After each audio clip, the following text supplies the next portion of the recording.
Tiada modal, MPPN kini gila perhatian.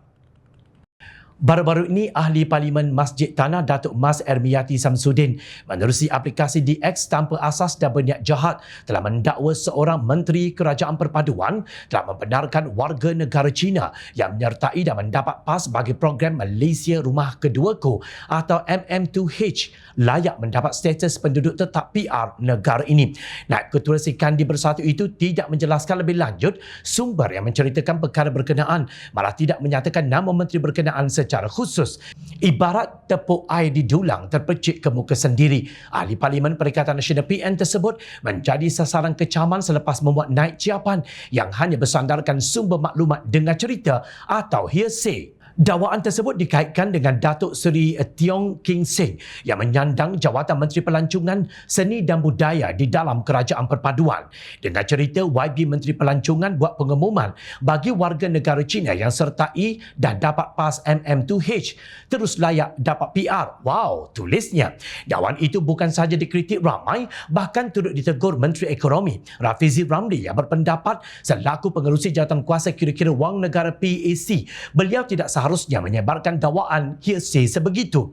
Dengan cerita, kawan aku cakap, TikTok kata, bila pengerusi PAC berhujah dengan berdasarkan dengar cerita, shame on you, Amy Samsudin, boleh rajin sikit tak kalau nak dedah kepincangan kerajaan? Selain dengar cerita, boleh kongsi bukti yang boleh diterima di mahkamah, soal Rafizi. Untuk makluman, MM2H diperkenal Kementerian Dalam Negeri KDN bagi menggalakkan lebih ramai peserta dari negara luar atau warga asing menetap di sini sekaligus mendorong pengaliran masuk mata wang asing. Sementara itu, Tiong King Seng turut menjawab dakwaan dilemparkan Mas Ermiyati.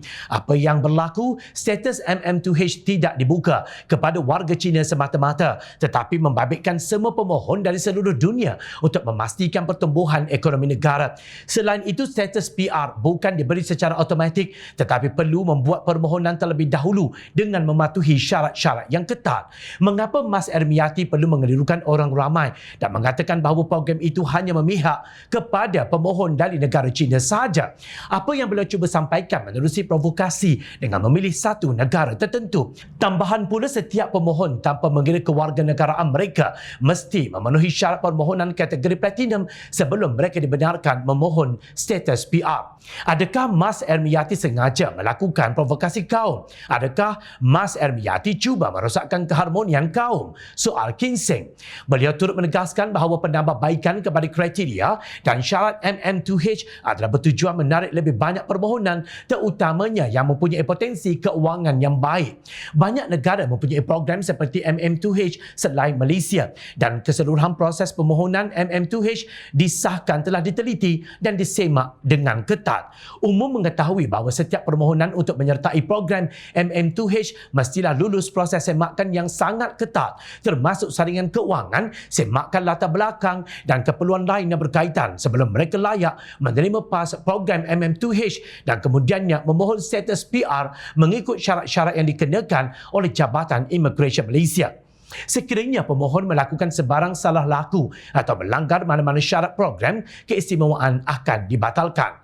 Sekali lagi jelas dan nyata, Ahli Parlimen Masjid Tanah itu kelihatannya sudah kehilangan modal untuk mengekalkan populariti di kalangan rakyat sehingga sanggup membuat kenyataan dan tomahan bodoh di laman sosial apabila sudah tiada modal untuk menidakkan kejayaan yang dibina kerajaan hari ini. Adakah Mas Ermiyati Samsudin sudah mula merasa bahawa namanya kini kurang menjadi sebutan dan kemaruk gila perhatian ingin kembali masyhur setelah tenggelam dalam pengkhianatan? Seperti pesanan Rafizi Ramli, boleh rajin sikit tak kalau nak dedah kepincangan kerajaan? Janganlah malas sangat dangkal sangat kenyataan itu. Tak mengapa, boleh cuba lain kali. Ingat, rakyat sentiasa memerhati.